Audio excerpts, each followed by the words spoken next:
Hepinize tekrardan merhaba arkadaşlar. Bu sizlere PlayStation 4 üzerinden nasıl oyun videosu alabileceğinizi göstereceğim. Oyun kayıtı yapabileceğinizi göstereceğim. İlk başta bir tane PlayStation kolunuz ve ses kaydetmek için bir tane PlayStation 4 kulaklığınızın olması lazım. Normal video çekmek için PlayStation kumandasını şu an netlemiyor.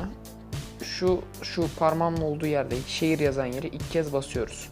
Şimdi ekrana bakalım. Ben bir dakika yanlış yaptım. İlk kez üst üste basınca burada bir kayıt ediliyor işareti var. Şimdi bir kez daha aynı tuşa basınca video klibi kaydedildi diyor. Şimdi ben buraya nasıl gideceğim? İlk başta size nasıl sesli yapabileceğini göstereceğim. Şuradan bir kez aktarayım. Şuradan bir tane şehir tuşuna basıyoruz. Ve burası geliyor. Paylaş kısmı. Aşağıya inip paylaşım ve yayın ayarlarına giriyoruz.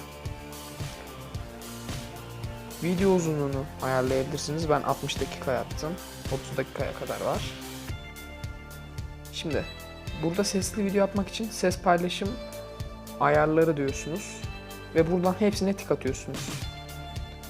Buradan çıkıyoruz.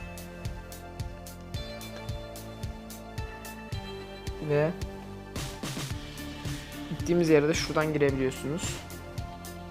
Direkt depolamalardan girince çok kolay oluyor. Şöyle yakalanan öğeler galerisi diye çıkıyor burada. Tıklıyorsunuz. Ve ben bir tane mesela Fortnite videosu çektim. Hemen açılıyor. Ekran görüntüsü zaten kendi otomatik olarak alıyor. Evet arkadaşlar, bugünlük videomuz bu kadardı. Kanala abone olup like atmayı sakın unutmayın. Farklı videolarda görüşmek üzere.